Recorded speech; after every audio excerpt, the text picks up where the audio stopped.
Today I'd like to talk about spirituality without overwhelm, because a lot of people are quietly leaving spiritual spaces feeling let down, feeling like they failed, or just feeling simply confused. In many spiritual spaces, I've noticed that highly sensitive people and neurodivergent people can feel really overwhelmed in ways that aren't always visible at the time. Group settings can be intense. People may be picking up on unspoken dynamics, strong personalities, unclear borders and boundaries, or there might just be a lack of explanation for what's happening and why.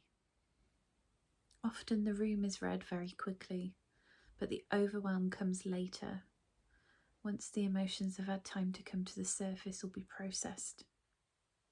Many people struggle with the unpredictability and intensity of group environments. Sometimes there isn't much space for choice, questioning, or even stepping back.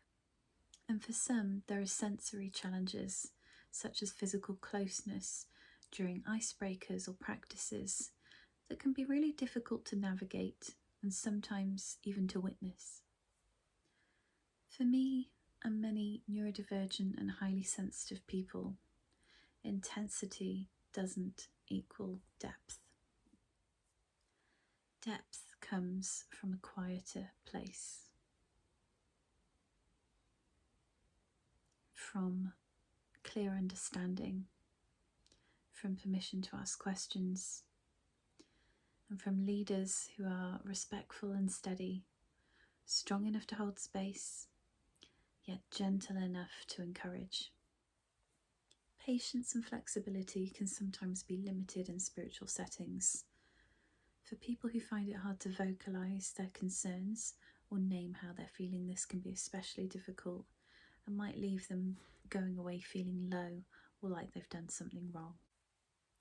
There can also be situations where consent isn't as clear as it needs to be, particularly around physical closeness or practices. This can add another layer of discomfort or overwhelm.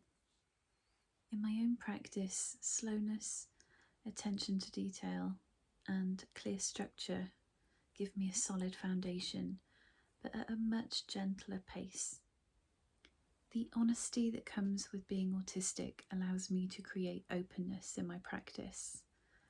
I value collaborative leadership, curiosity, and giving people the space not just to learn but to ask questions.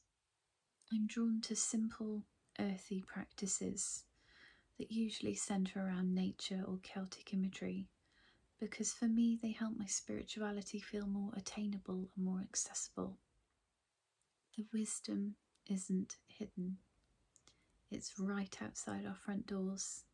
It's in the trees, it's on the hills, it's whispered through the leaves. Not all practices need loud noises, grand ceremony, or rigid structure. Often smaller groups feel safer and more intimate, and it gives a greater space for connecting with each other on a one-to-one level. For many neurodivergent people, myself included, hierarchies don't tend to hold much meaning. We have a beautiful gift of seeing everyone as equals. I try to honour this through humility and self-reflection in my own personal spiritual practices.